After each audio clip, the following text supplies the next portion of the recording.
life, liberty, and the pursuit of happiness.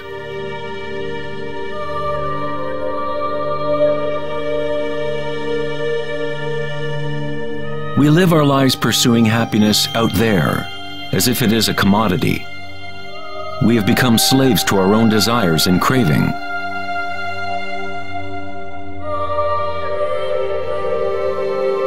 Happiness is not something that can be pursued or purchased like a cheap suit. This is Maya, illusion, the endless play of form. In the Buddhist tradition, samsara, or the endless cycle of suffering, is perpetuated by the craving of pleasure and aversion to pain.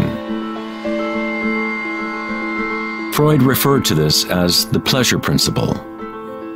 Everything we do is an attempt to create pleasure, to gain something that we want, or to push away something undesirable that we don't want. Even a simple organism like the paramecium does this. It is called response to stimulus. Unlike a paramecium, humans have more choice. We are free to think, and that is the heart of the problem. It is the thinking about what we want that has gotten out of control.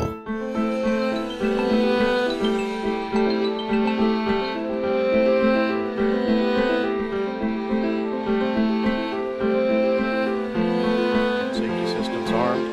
10, 9, 8, 7, 6, 5, 4, 3, 2, 1, 0, and liftoff of Endeavour, going where East and West do meet at the International Space Station. The dilemma of modern society is that we seek to understand the world not in terms of archaic inner consciousness, but by quantifying and qualifying what we perceive to be the external world by using scientific means and thought. Thinking has only led to more thinking and more questions. We seek to know the innermost forces which create the world and guide its course. But we conceive of this essence as outside of ourselves, not as a living thing intrinsic to our own nature. It was the famous psychiatrist Carl Jung who said, "One who looks outside dreams. One who looks inside awakes." It is not wrong to desire to be awake, to be happy. What is wrong is to look for happiness outside, when it can only be found inside.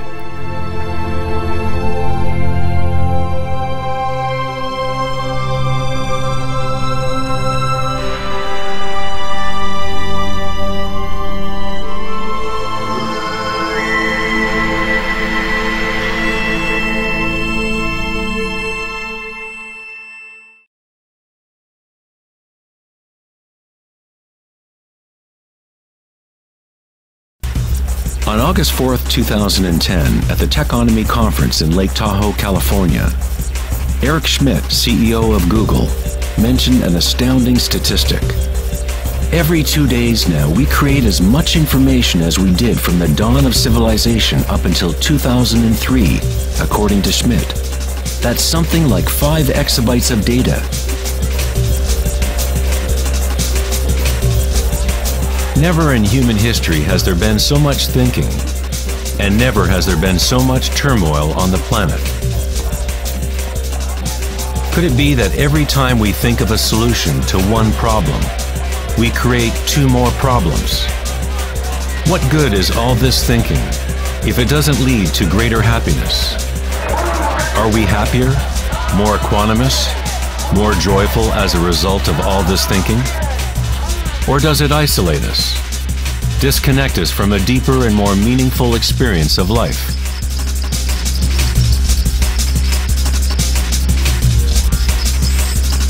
Thinking, acting, and doing must be brought into balance with being. After all, we are human beings, not human doings.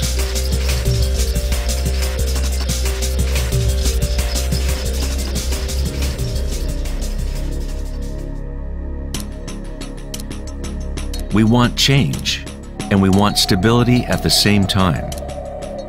Our hearts have become disconnected from the spiral of life. the law of change, as our thinking minds drive us toward stability, security, and pacification of the senses. With a morbid fascination, we watch killings, tsunamis, earthquakes, and wars. We constantly try to occupy our mind, fill it with information. TV shows streaming from every conceivable device, games and puzzles, text messaging, and every possible trivial thing. We let ourselves become mesmerized with the endless stream of new images, new information, new ways to tantalize and pacify the senses. At times of quiet inner reflection, our hearts may tell us that there is more to life than our present reality, that we live in a world of hungry ghosts, endlessly craving and never satisfied.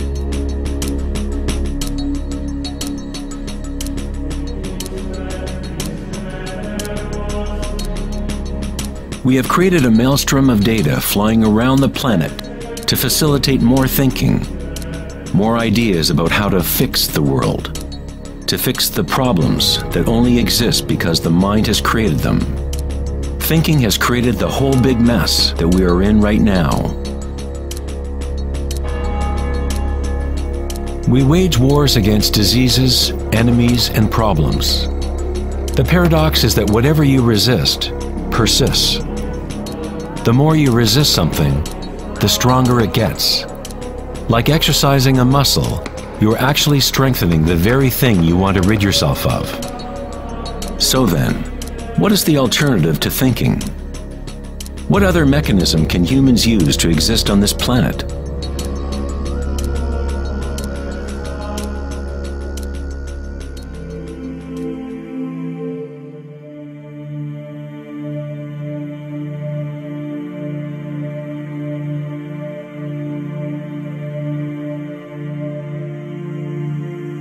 While Western culture in recent centuries has focused on exploring the physical by using thought and analysis, other ancient cultures have developed equally sophisticated technologies for exploring inner space.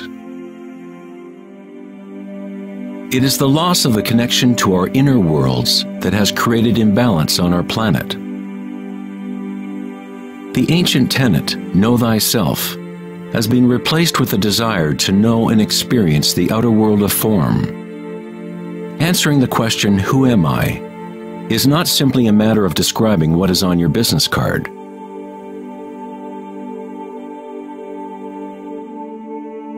In Buddhism, you are not the content of your consciousness. You are not merely a collection of thoughts or ideas, because behind the thoughts is the one who is witnessing the thoughts.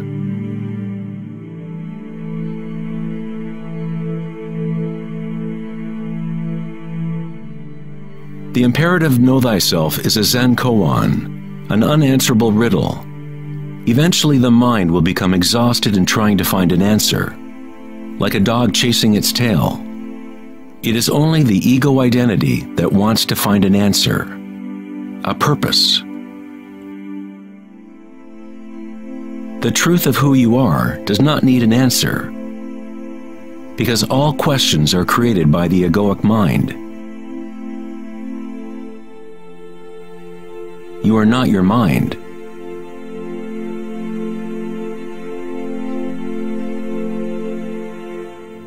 The truth lies not in more answers, but in less questions. As Joseph Campbell said, I don't believe people are looking for the meaning of life as much as they are looking for the experience of being alive.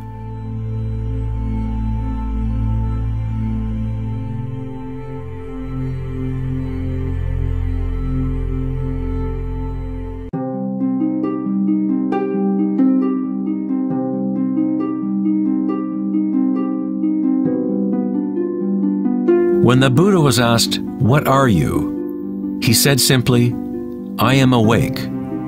What does this mean, to be awake?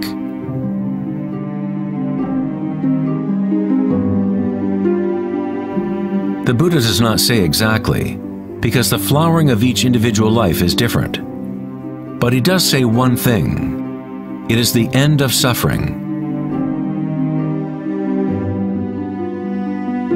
Every major religious tradition has a name for the state of being awake: heaven, nirvana, or moksha. A quiet mind is all you need to realize the nature of the stream. All else will happen once your mind is quiet. In that stillness, inner energies wake up and work without effort on your part. As the Taoists say, Qi follows consciousness. By being still, one begins to hear the wisdom of the plants and animals, the quiet whispers in dreams, and one learns the subtle mechanism by which those dreams come into material form. In the Tao Te Ching, this kind of living is called Wei Wu Wei, doing, not doing. The Buddha spoke of the middle way as the path that leads to enlightenment. Aristotle described the golden mean, the middle between two extremes, as the path of beauty. Not too much effort, but not too little either. Yin and yang in perfect balance.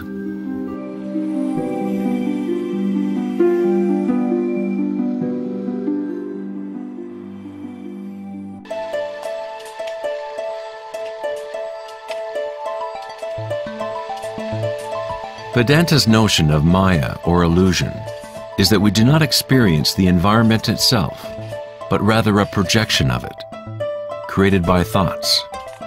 Of course, your thoughts let you experience the vibratory world in a certain way, but our inner equanimity need not be contingent on external happenings.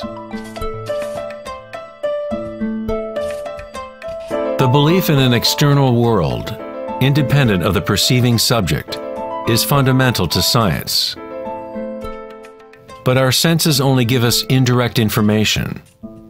Our notions about this mind-made physical world are always filtered through the senses, and therefore always incomplete. There is one field of vibration underlying all of the senses. People with a condition called synesthesia sometimes experience this vibratory field in different ways. Synesthetes can see sounds as colors or shapes, or associate qualities of one sense with another. Synesthesia refers to a synthesis or intermingling of the senses. The chakras in the senses are like a prism, filtering a continuum of vibration. All things in the universe are vibrating, but at different rates and frequencies. The Eye of Horus is made up of 6 symbols, each representing the senses.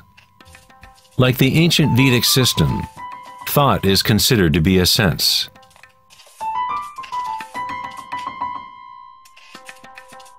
Thoughts are received simultaneously as sensations are experienced on the body. They arise from the same vibratory source. Thinking is simply a tool, one of 6 senses. But we have elevated it to such a high status that we identify ourselves with our thoughts. The fact that we do not recognize thinking as one of the 6 senses is very significant. We are so immersed in thought that trying to explain thought as a sense is like telling a fish about water. Water? What water?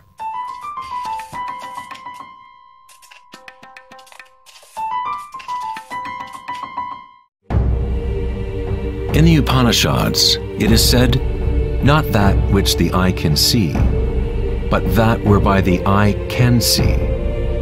Know that to be Brahman, the eternal, and not what people here adore. Not that which the ear can hear, but that whereby the ear can hear. Know that to be Brahman, the eternal, and not what people here adore. Not that which speech can illuminate, but that by which speech can be illuminated. Know that to be Brahman, the eternal, and not what people hear, adore.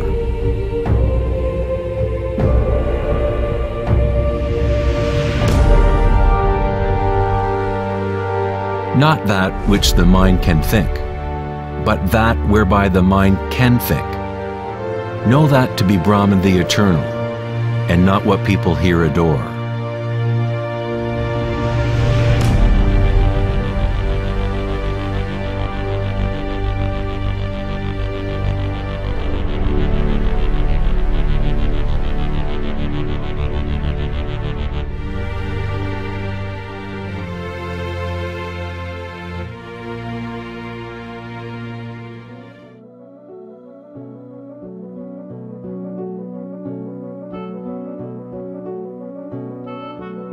In the last decade, great advances have taken place in the area of brain research. Scientists have discovered neuroplasticity, a term which conveys the idea that the physical wiring of the brain changes according to the thoughts moving through it. As Canadian psychologist Donald Hebb put it, neurons that fire together, wire together.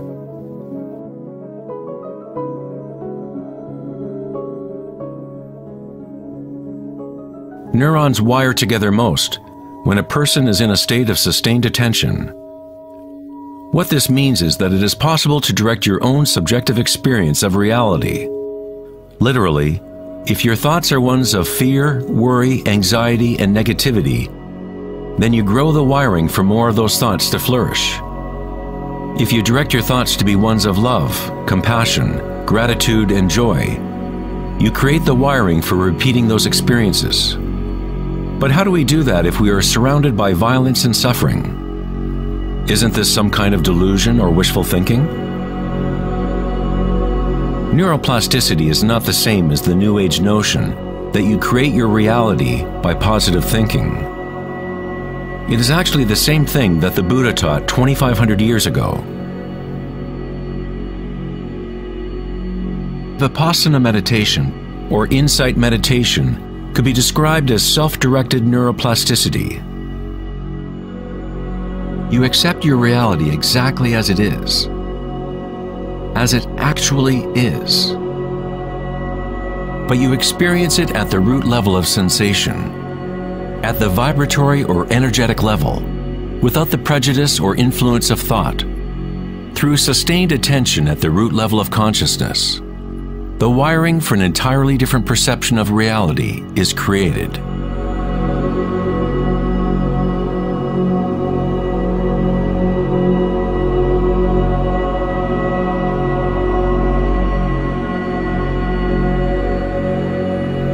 We have got it backwards most of the time. We constantly let ideas about the outer world shape our neural networks. But our inner equanimity need not be contingent on external happenings. Circumstances don't matter. Only my state of consciousness matters. Meditation in Sanskrit means to be free of measurement, free of all comparison, to be free of all becoming. You are not trying to become something else. You are okay with what is. The way to rise above the suffering of the physical realm is to totally embrace it, to say yes to it, so it becomes something within you, rather than you being something within it.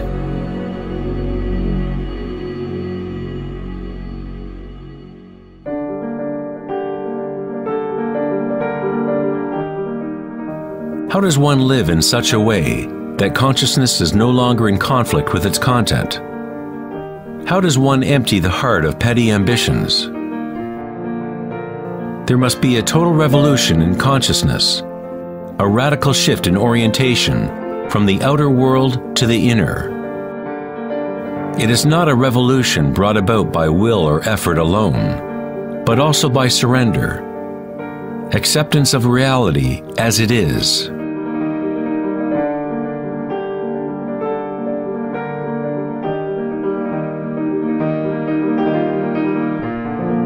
The image of Christ's open heart powerfully conveys the idea that one must open to all pain. One must accept all, if one is to remain open to the evolutionary source. This doesn't mean you become a masochist. You don't look for pain. But when pain comes, which it inevitably does, you simply accept reality as it is, instead of craving some other reality. The Hawaiians have long believed that it is through the heart that we learn truth. The heart has its own intelligence, as distinctly as the brain does. The Egyptians believed that the heart, not the brain, was the source of human wisdom. The heart was considered the center of the soul and the personality. It was through the heart that the divine spoke, giving ancient Egyptians knowledge of their true path. This papyrus depicts the weighing of the heart. It was considered a good thing to go into the afterlife with a light heart. It meant that you had lived well.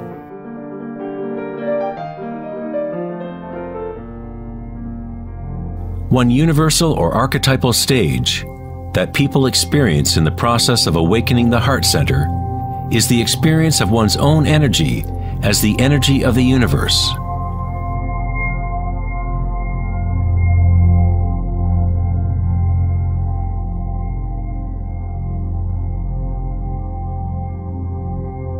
When you allow yourself to feel this love, to be this love, when you connect your inner world with the outer world, then all is one.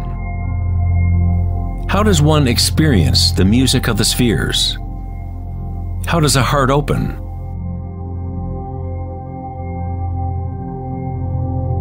Sri Ramana Maharshi said, "God dwells in you as you, and you don't have to do anything to be God-realized or self-realized.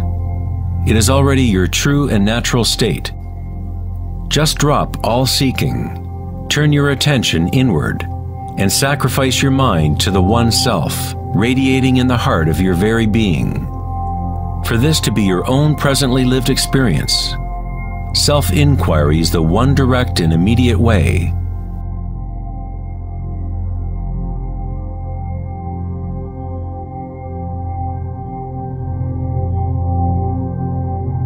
When you meditate and observe sensations within, your inner aliveness, you are actually observing change. This force of change is the arising and passing away as energy changes form. The degree to which a person has evolved or become enlightened is the degree to which one has gained the ability to adapt to each moment, or to transmute the constantly changing human stream of circumstances, pain and pleasure, into bliss.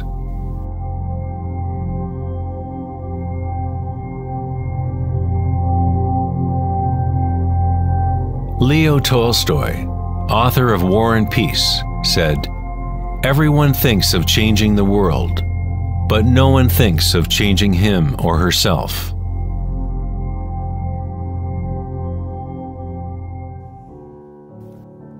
Darwin said the most important characteristic for the survival of a species is not strength or intelligence, but adaptability to change.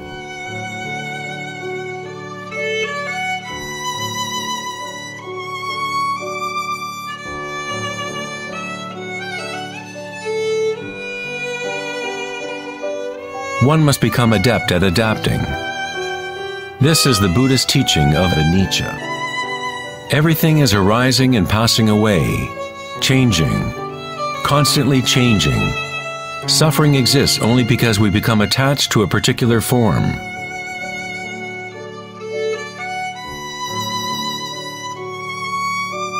When you connect to the witnessing part of yourself with the understanding of anicca, bliss arises in the heart.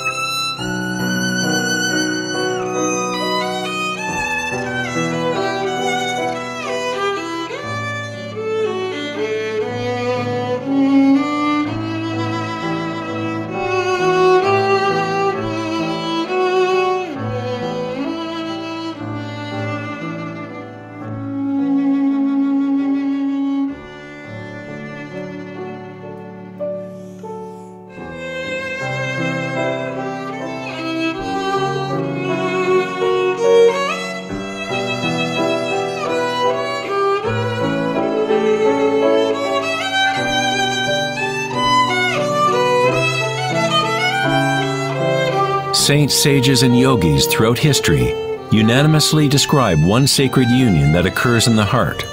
Whether it is the writings of St. John of the Cross, Rumi's poetry, or the tantric teachings of India, all of these different teachings try to express the subtle mystery of the heart. In the heart is the union of Shiva and Shakti, masculine penetration into the spiral of life, and feminine surrender to change, witnessing and unconditional acceptance of all that is. In order to open your heart, you must open yourself to change. To live in the seemingly solid world, dance with it, engage with it, live fully, love fully, but yet know that it is impermanent, and that ultimately all forms dissolve and change. Bliss is the energy that responds to stillness. It comes from emptying consciousness of all content. The content of this bliss energy born of stillness is consciousness, a new consciousness of the heart, a consciousness that is connected to all that is.